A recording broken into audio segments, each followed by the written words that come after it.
Esto ha sido un gran sueño, como bien lo decía Tabaré. Un sueño que empezamos a trabajar desde antes de asumir, cuando nos reuníamos allá por un escritorio jurídico para empezar a conocernos y empezar a crear esta idea. La vivienda es una gran necesidad que tienen todos los uruguayos. Es una preocupación por saber dónde nos vamos a proteger a nosotros, a nuestra familia. Es, como bien decía el subsecretario, es un derecho humano fundamental que está establecido precisamente en el artículo 45 de nuestra Carta Magna, de la Constitución de la República, que, como bien decía Tabaré, todo habitante de la República tiene el derecho al goce de una vivienda decorosa y la ley propenderá a asegurar una vivienda higiénica, económica, facilitando su adquisición y estimulando la inversión de capitales privados para ese fin. Asumimos el Ministerio ese 1 de marzo del 2020, teniendo como los cometidos del MBOT justamente crear políticas públicas de vivienda, políticas participativas e integradas, promocionar equidad y desarrollo, justamente para contribuir a una mejor calidad de vida. Asumimos con esa mochila cargada de proyectos que veníamos trabajando, de ilusiones, de propuestas, y nos enfrentamos con una realidad de 60.000, 70.000 déficit habitacional de vivienda a lo largo y ancho de todo el país. Y a 13 días, solamente a 13 días de haber asumido la declaración de emergencia sanitaria, que obviamente no sabíamos qué era eso, cuánto iba a durar, qué consecuencias íbamos a tener. Hubo que preparar a nuestros funcionarios para el teletrabajo, algo que parece hoy día tan normal, pero hubo que prepararlo. No estábamos el Uruguay entero preparado justamente para ese teletrabajo. Y tuvimos en el Ministerio el 85% del funcionario. Y eso nos retrasó un poco más de lo que veníamos tratando de trabajar. Y tan solo el 1 de marzo ya teníamos el 40% del presupuesto, enero y febrero, 40% del presupuesto comprometido. Y nos decían los funcionarios que íbamos a tener el 80% en el plan quinquenal. Y encima, una auditoría interna que nos decía que el valor del metro cuadrado era de $2.200, $2.400 para la vivienda social.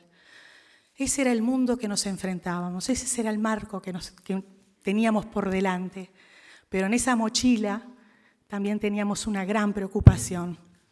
Yo diría dos, y por eso creamos este gran paraguas del entre todos. Uno, tema asentamiento.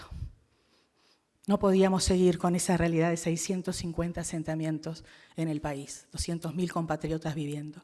Y ahí empezamos a trabajar en este plan avanzar. Y el otro tema, un sector de la población, un sector muy amplio de la población, que no podía acceder a la vivienda. En esas recorridas permanentes que estamos haciendo por el interior era lo que habíamos percibido. Y comenzamos a trabajar justamente para esa clase media, media trabajadora, que tiene posibilidades de alquilar, pero que no llegan nunca a poder comprar un bien. Acá se mencionaba la ley de vivienda promovida, la 18.795, una gran ley, una ley buena, pero que lamentablemente no llegó a la gente como hubiéramos querido. Una ley que, si uno mira el mapa del Uruguay, está en la costa.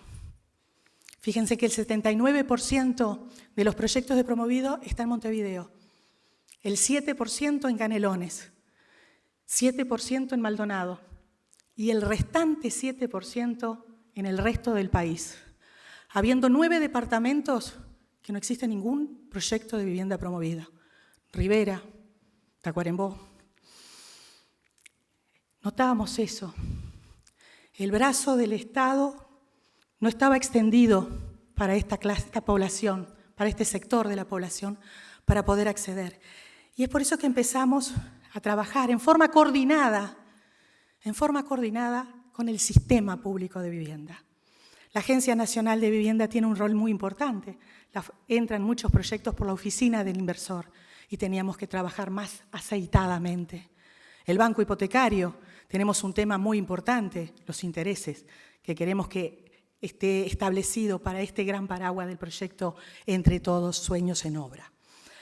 Trabajar coordinado ¿para qué? Justamente para optimizar los recursos, no solamente los recursos humanos, el recurso económico, el know-how que tienen ellos.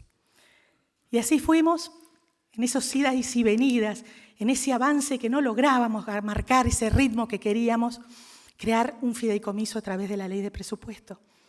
Y se creó el Sueños en Obra. Y allá nuevamente tuvimos que adaptarnos a la realidad, crear un SIGA, un sistema de garantía específico para estos, pero también un trabajo coordinado con las intendencias, con el Congreso de Intendentes. ¿Por qué? El tema de saneamiento. Sin lugar a dudas, si nosotros queremos volcar, derramar este Sueños en Obra en el interior, teníamos que hablar con las intendencias, sobre todo con el tratamiento de saneamiento alternativo. Y lograr el fin que nos establecía el artículo 45, promover la participación privada, estimular la participación privada.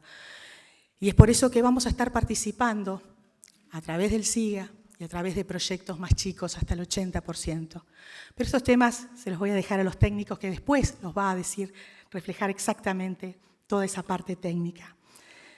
Nosotros queremos desde aquí buscar una modalidad, apoyar, fomentar una modalidad que tiene el Ministerio, que es el alquiler con opción a compra. ¿Por qué? Nosotros que entendemos que hoy día los jóvenes, los que quieren independizarse, los que empiezan a comenzar una nueva familia, no tienen ese ahorro previo suficiente como entrega inicial de capital. Hoy lamentablemente no tenemos tampoco a nuestros padres o nuestros abuelos que eran quien nos daba ese incentivo. Entonces creemos y estamos convencidos que la modalidad de alquiler con opción a compra es una muy buena opción, que tú puedas empezar a alquilar y a los 5 años optar por la compra y seguir pagando ya no un alquiler, sino la compra de tu techo propio. Pero si todo esto no fuera suficiente, seguimos pensando, seguimos en esa tormenta de ideas de cómo podíamos seguir y darle mayores posibilidades. Y se crea la contribución económica no reembolsable de hasta un 30%. ¿Para qué? Para que la cuota sea una cuota real y posible, una cuota que puedan enfrentar esas personas y que no se dispare de un año para el otro y no puedan seguir pagando. Estamos convencidos, realmente convencidos, todo el equipo del MBOT, que este Sueños en Obra va a ser un gran proyecto. Fíjense en que hoy estamos haciendo formalmente el lanzamiento, pero ya me decía el arquitecto González que hay 18 proyectos presentados, lo que equivale a decir 1.221 viviendas prontas para estar construyendo. Si eso no demuestra que había una necesidad y que estamos reflejando justamente la necesidad de la gente y del entusiasmo de las empresas de poder participar. En suma, agradecer profundamente a todos y cada uno de ustedes. No quiero dar nombres porque evidentemente me puedo olvidar y sería una injusticia, pero acá es un trabajo en equipo, un trabajo que cada uno aportó desde el lado que se encuentran. Desde el subsecretario, desde acá estoy viendo al doctor que tanto nos apoyó. Realmente acá hay un trabajo, como decía, en equipo, un trabajo arduo. Se crearon todas las herramientas necesarias para que esto sea, como les digo, un gran éxito, para que en definitiva cada vez más uruguayos tengan ese sueño que a veces parece inalcanzable, pero que es una realidad. Los sueños también se cumplen y nosotros lo estamos haciendo. Bueno, buenos días a todos. ¿Cómo resumir en breves minutos tantas reuniones, tantas horas, tanta colaboración recibida? Y acá me voy a tomar un minuto para agradecer, por supuesto, la presencia de la ministra, del subsecretario, de las autoridades del Ministerio. pero también de mucha gente que hoy nos acompaña y que ha trabajado a la par, porque este programa se trabajó y se desarrolló integrando a todos los que tenían que trabajar el tema y los que podían aportar y los que iban a ser parte de la solución. Acá estamos, de alguna manera, presentando un programa en el cual el sistema público de vivienda todo se alineó para desarrollar, pero además todo el sistema, todos los agentes, todas las personas que hoy por hoy tienen que ver con la vivienda en el Uruguay participaron, nos dieron su opinión y veo gente vinculada a las cámaras, veo gente, a promotores, a empresas, a inversores extranjeros que enseguida nos brindaron su apoyo y nos pusieron a la orden, porque el éxito de este programa obviamente tiene que ver con el apoyo que le dé el sistema público de vivienda, el ministerio y los demás organismos, pero tiene que ver con que haya gente que asuma el desafío y presente proyectos y los lleve adelante, ¿no? Acá, si no nos alineamos todos, este programa no tiene viabilidad y la certeza de que ya en estos primeros meses, digamos, de vigencia, que cuando el decreto se aprobó y pudimos empezar a recibir proyectos y analizar su promoción, en poco tiempo tenemos una cantidad de viviendas que hace augurar, digamos, que este programa va a tener el éxito que todos esperamos, ¿no? Le voy a robar unos minutos solamente para hacer un análisis muy breve de cómo se llegó a este programa, cuáles fueron los disparadores, cuáles fueron los motivantes que hicieron que termináramos hoy presentando este Sueños en Obra, ¿no? Y acá, básicamente, ¿qué consideraron las autoridades aún antes de asumir, como decía la ministra, y cuando empezaron a evaluar la realidad de la vivienda en Uruguay y la realidad del Ministerio de Vivienda en particular? ¿Cuáles eran las soluciones que ya estaban y cuáles eran las que no estaban y que había que buscar?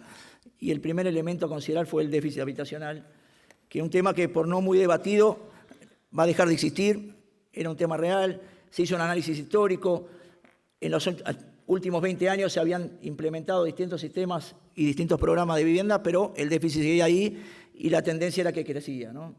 Y acá el desafío era cuál era el punto, cómo encontrar el punto de inflexión para que a partir de pudiéramos decir, logramos revertir el tema, no lo vamos a solucionar nosotros, probablemente tampoco los que vengan después de nosotros, pero que Uruguay pueda mirar el futuro diciendo, el tema de la vivienda está encaminado y podemos tener una solución en el plazo más breve posible. Pero tuvimos que asumir otros temas y tenía que ver también con el compromiso presupuestal. De alguna manera el ministerio era un ministerio que estaba en marcha, el ministerio tenía que asumir sus compromisos, tenía programas que estaban en ejecución, programas que fueron evaluados y analizados y de alguna manera escaneados hasta lo más profundo para ver, cuáles eran las fortalezas y cuáles eran las debilidades y qué podíamos reperfilar y qué podíamos utilizar o tomar, digamos, de la experiencia anterior. Esa inercia programática de alguna manera también implicaba que los presupuestos estaban acotados, que teníamos que primero hacernos cargo de un montón de compromisos que el ministerio había asumido y que necesariamente por esa inercia iba a tener que abordar con su presupuesto. Eso nos acotaba mucho la posibilidad de respuesta, la posibilidad de generación de programas con un involucramiento financiero directo del ministerio y nos desafiaba a buscar soluciones con una creatividad mucho mayor que la que podíamos haber tenido si el presupuesto nos hubiera permitido otro tipo de participación. Esos compromisos previos que tenían que ver con acuerdos con intendencias para apoyar de alguna manera a sectores más vulnerables y a otros sectores que están dentro de ese público meta del ministerio que tenían que seguir recibiendo las viviendas que se les habían prometido, que estaban trabajando, y ahí podríamos mencionar muchos programas, pero puedo hablar del programa cooperativo, de licitaciones que se hacen para activos, licitaciones para pasivos que a través de convenios con el BPS. Todo eso era parte de la realidad que nos desafiaba, que nos obligaba a buscar soluciones que de alguna manera fueran disruptivas con lo que se venía haciendo, con lo que se habían hecho en los últimos 15 o 20 años, que habían dado soluciones que no habían logrado de alguna manera revertir ese déficit habitacional que nos interpelaba y nos obligaba a trabajar en profundidad. Analizamos también los programas que el Ministerio tenía, como le decía, tratando de llegar a la raíz y ver qué era lo que podíamos lograr mejorando, reperfilando, y hemos trabajado y hemos reperfilado y estamos recorriendo el país y haciendo convenios ahora con las intendencias para trabajar el tema de la autoconstrucción, de la mejora habitacional a través de familias que tengan su vivienda, pero que hoy las condiciones de habitabilidad de la misma no sean las que se requiere, porque parte de la recuperación de ese stock es parte de la solución de ese déficit habitacional. Y aquí tenemos un resumen un poquito de todos los programas que el Ministerio hoy tiene y que permiten generar vivienda. No quiero profundizar, son conocidos, pero entendemos que este programa no viene a refundar al sistema público de vivienda, viene a ser el complemento, viene a ser como el logo del propio programa o intenta ser la pieza del puzzle que faltaba para completar ese puzzle de lo que es la vivienda pública en Uruguay, ¿no? La vivienda social en Uruguay. Ojalá así sea y estamos de alguna manera todos alineados y enfocados en eso. Y bueno, y de la colaboración, y vuelvo a agradecer de todos los que estamos acá, porque la mayoría de los que estamos acá dedicamos muchas horas, mucha gente desinteresadamente nos acompañó y nos brindó su expertise y bueno, son parte de lo que se desarrolló y se presentó y lo que estamos hoy lanzando en este momento. Y finalmente analizamos el otro sector de vivienda social, un sector en el que el Ministerio tiene una participación menos directa, que es el de vivienda promovida. Ahí el Ministerio obviamente integra una comisión que analiza los proyectos, los promueve, les otorga las exoneraciones fiscales y asume ese sacrificio fiscal que el Ministerio y que el país hace para eso, para promover vivienda. Y esa es la parte de la realidad, era parte de las soluciones y las propuestas que hoy la gente tenía y entendíamos que era lo que teníamos que también analizar para ver qué hueco, qué espacio quedaba, qué segmento de la población, como decía la ministra y el subsecretario, hoy no estaba recibiendo, no tenía oferta, no tenía una respuesta ni una propuesta que pudiera permitirles acceder a la vivienda propia.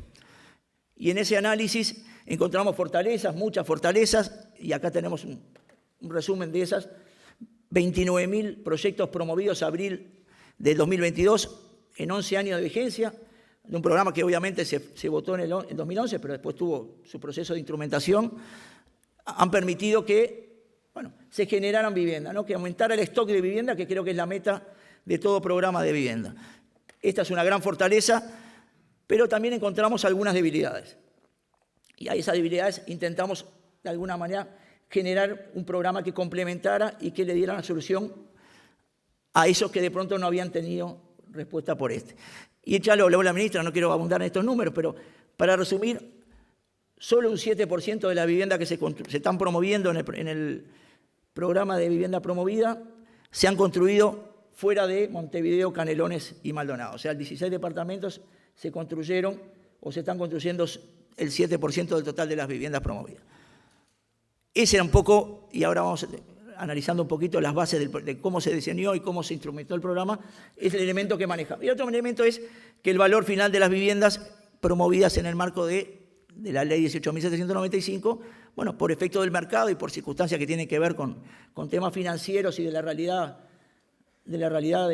inmobiliaria del Uruguay, no llegaron, a valores que los primeros 8 deciles de la población uruguaya pudieran abordar, ¿no? El nivel del crédito hipotecario al cual tenían que comprometerse no les permitía calificar. Y de esa manera, con todo ese panorama, con todo este contexto, se establecieron un objetivo general, que básicamente es el que tiene todo programa de vivienda, generar mecanismos alternativos de acceso a soluciones habitacionales, pero también objetivos muy específicos, y ese fue el compromiso que asumimos con el Poder Ejecutivo, con el Ministerio de Economía, cuando fuimos en su momento a hablar, y básicamente con la población. Incrementar significativamente la oferta de viviendas, facilitar el acceso a un segmento más grande de familias, que más familias uruguayas pudieran acceder o cumplir el sueño ese del techo propio, ¿no? Y finalmente fomentar la construcción de vivienda en todo el país. Y con este discurso recorrimos el país, hablamos con intendencias, con autoridades locales, con fuerzas vivas, con todo tipo de personas que podían tener que ver con la realidad de la vivienda y que podían ser socios, porque acá en este programa todos somos socios, todos vamos a empujar el carro. Y recibimos, la verdad, una respuesta muy positiva. Estamos hoy trabajando todavía el tema de acceder a terrenos que sean más accesibles, porque acá la clave de la vivienda económica tiene que ver con que todos los factores que inciden en el valor final se alineen y sean lo más bajos posible, y el terreno era un elemento que hoy por hoy se generado una barrera importante para bajar los costos de la vivienda. En ese marco, y ahora me va a acompañar un poco acá en la presentación el arquitecto Eduardo González, que es el presidente de la Z, la comisión que tiene a su cargo el análisis y la promoción de los proyectos, así que le voy a ir dejando la palabra a él, pero básicamente le voy a mencionar, y quiero ser muy breve porque sé que el tiempo es breve también, las bases del programa, y la base del programa tienen que ver con dos aspectos, con el apoyo a la oferta y con el apoyo a la demanda, con el apoyo al que va a asumir el rol, el liderazgo de la construcción de viviendas, y con el apoyo para que las familias puedan acceder a esa vivienda. Y muy brevemente, el apoyo a la oferta, no sé si Eduardo después comentar algo. El apoyo tiene que ver con un apoyo financiero, el Ministerio está dispuesto a colaborar, a coparticipar financieramente dentro de lo que sus créditos presupuestarios lo permitan en la construcción de viviendas. Pero además, y sabiendo que eso puede ser no suficiente, digamos, para abordar este tipo de desafíos, y sabiendo lo desafiante que significa pedirle a alguien que construya viviendas con los valores que el Ministerio le está pidiendo, porque después Eduardo se va a abundar en el tema, pero este programa tiene otro elemento clave y de alguna manera disruptivo con los anteriores programas, y sobre todo en la vivienda promovida, que es, de alguna manera, exige que la promoción de proyectos tiene que estar acompañada del respeto a determinados límites en el costo de las viviendas. Bueno, por supuesto tiene todas las exoneraciones fiscales que la ley 18.790, las máximas que la ley prevé para la vivienda de interés social. Se generó una posibilidad de acceso al crédito a través de un sistema de garantías perfilado, y agradecemos acá al Ministerio de Economía que nos trabajó con nosotros en el desarrollo de esta herramienta que permite que el Ministerio garantice hasta un 70% de préstamos que sean solicitados con fin a construcción de vivienda del programa Entre Todos. Se trabajó y se va a seguir trabajando como nexo ante intendencias, ante las empresas públicas que dan servicios vinculados al tema construcción, y además se trabajó, y agradezco también la presencia del director del Departamento de Sistemas Constructivos del Ministerio, se trabajó en un certificado para homologar en la forma más breve posible. Fue una insistencia e iniciativa de la ministra desde que asumió, para que aquellos sistemas constructivos que sean útiles para lograr en ese desafío de bajar los costos de la vivienda necesarios, bueno, se puedan homologar en el plazo más breve posible, respetando, por supuesto, el cumplimiento de todos los estándares técnicos, pero de alguna manera generando un mecanismo de acceso a ese certificado mucho más rápido, que a través de declaraciones juradas y certificaciones puedan tener y puedan rápidamente aplicarse a los proyectos que se vayan a presentar. A su vez, el involucramiento comercial del Ministerio, trabajando el tema de generar listas, digamos, de aspirantes a vivienda entre su público meta, con el banco hipotecario, con todos los organismos que tengan, digamos, las propias autoridades de los entes autónomos, de los ministerios, que entendemos y estamos en ese camino generando convenios para que sus funcionarios también puedan ser parte de ese gran segmento de la población que hoy no tiene vivienda y que podría acceder a la misma a través de este programa. Se trabajó el tema del DAT, de flexibilizar algunas y darle más agilidad al proceso de aprobación. Es el otro documento que permite la homologación del sistema constructivo. Y esto fue parte de toda una gran canasta de propuestas que permitían de alguna manera que desde el Ministerio del Sistema Público de Vivienda se viabilizara eso, no se viabilizara la posibilidad de construir viviendas dignas, absolutamente dignas, y con los costos que entendía el Ministerio la población podía abordar. Acá el número se hizo de alguna manera en un sentido inverso, pero eso lo voy a dejar que el arquitecto González se va a explayar, pero se analizó primero cuánto podía pagar la familia y después cuánto debía costar la vivienda, pero obviamente esto tenía que tener una viabilidad comercial, o sea que después esto se comentó, se analizó y se discutió con cámaras, con todos los que estuvieran vinculados al sector construcción y que pudieran de alguna manera legitimar los números que íbamos a manejar. Y finalmente, este tema tenía que tener otro correlato, que era el apoyo a la demanda, el apoyo a la familia. Bueno, el apoyo a la familia tiene que ver con un apoyo directo del Ministerio a través de una subvención, una contribución económica para aquellas familias que sus ingresos no le permitan abordar en forma completa el pago de la cuota hipotecaria que se genera por la vivienda. El Ministerio puede aportar hasta el 30% del valor de esa vivienda. A su vez, obviamente estábamos apoyando la demanda, generando viviendas accesibles, a través de precios, de tipologías, de mecanismos de financiamiento y tasas más bajas, a través de la promoción directa del Ministerio, invocando y anunciando y promoviendo que las familias se interesaran y se presentaran como aspirantes a la vivienda, inclusive que generaran grupos que podían ser parte de los proyectos a presentar, y a través de convenios con instituciones públicas y privadas en las cuales esas instituciones podían promover a sus funcionarios y de alguna manera viabilizar su calificación hipotecaria, su posibilidad real de acceso al crédito y acceder a la vivienda. Pero le dejo al arquitecto que les va a hablar más en detalle de cuáles son los lineamientos generales y cómo se materializa esto en un programa que creemos va a ser exitoso y en poco tiempo vamos a tener los resultados. Muchísimas gracias.